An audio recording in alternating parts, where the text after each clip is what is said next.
Really? Really? Oh, that's Half-Life Uplink. Rocket Frenzy. Wait, is that just... Huh? What? Did they add new DM maps? Did they add new deathmatch maps? The page is up. Wow. Wait a minute. Wait a minute. I spent a lot of time out there. Wait a fucking minute. Oh, wait a minute. Wait a minute. They added Proto Barney and Ivan the Space Biker officially into the game? They made new art? Holy shit. Okay, cool. Half-Life's 25th anniversary is here, and Valve is celebrating it. Gabe Newell told me straight to my face in 2017 that they don't really like looking back.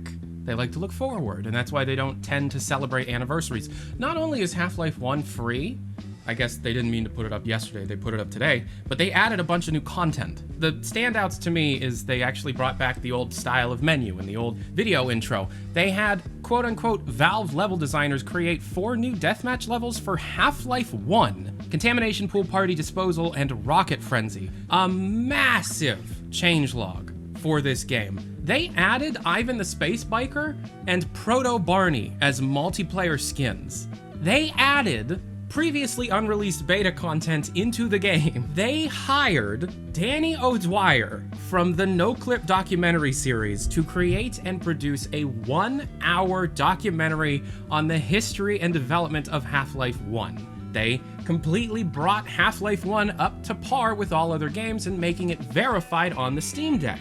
They've added the ability to have a wide FOV on widescreen and turn off texture filtering if you're using OpenGL. They lowered the default gamma.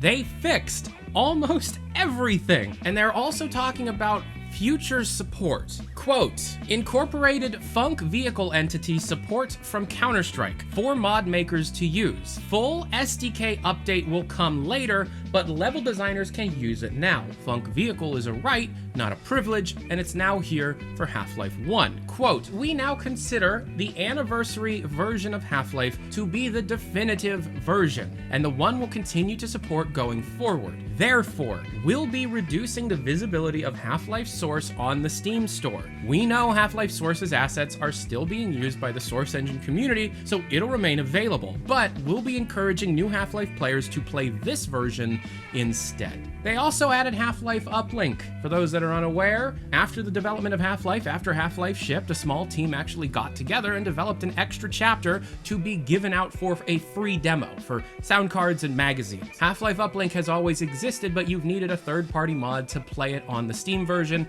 It is now just part of the game. A bunch of mods and a bunch of other Gold Source Engine games are broken now, though. So it seems as if a lot of future updates are required in order to be able to bring everything back up to full functionality. They took the Half-Life Further Data CD. This was a CD that they gave out to a bunch of different retail stores, and it shipped with different magazines. It also shipped with some sound cards and graphics cards. It's what had Uplink on it, but it also had 3 multiplayer maps that you could only get there, Double Cross, Rustmill, and Zen DM. And it also had 2 horrific multiplayer models, a skeleton and something called Too Much Coffee. That's all in the base game now. They literally went back and tried to make this version of Half-Life a fully complete package with all the extra little goodies that Valve actually made over the following years. Now, this kind of update, this kind of attention was not given to Blue Shift or Opposing Force. Time will tell. They have new wallpaper, they did new art. They're really pushing multiplayer in Half-Life 1. They did balancing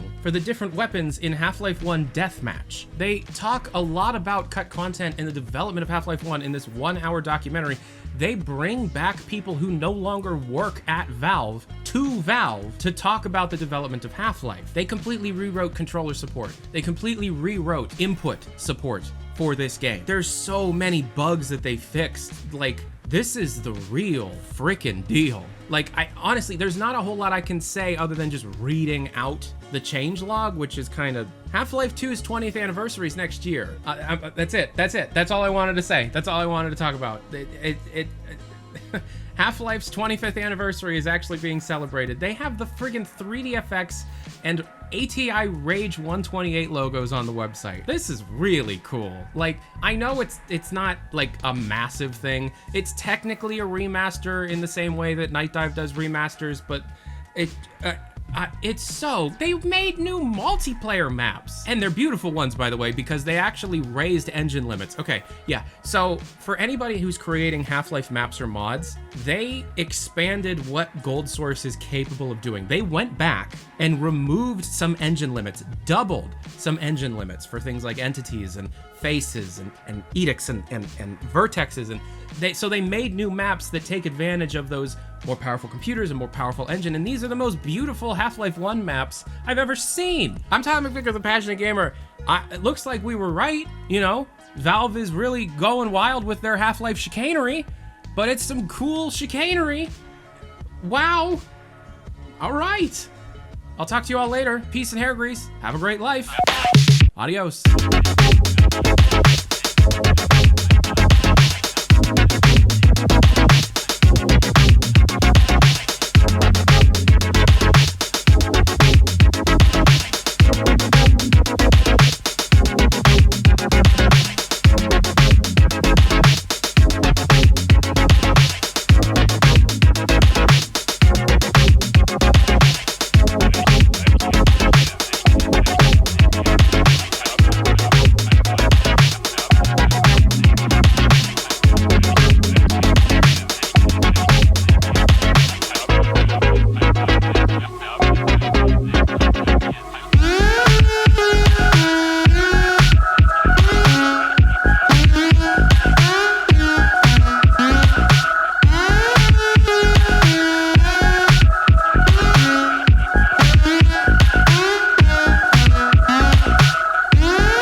Yeah, I think it's safe to say that another Half-Life game's in development.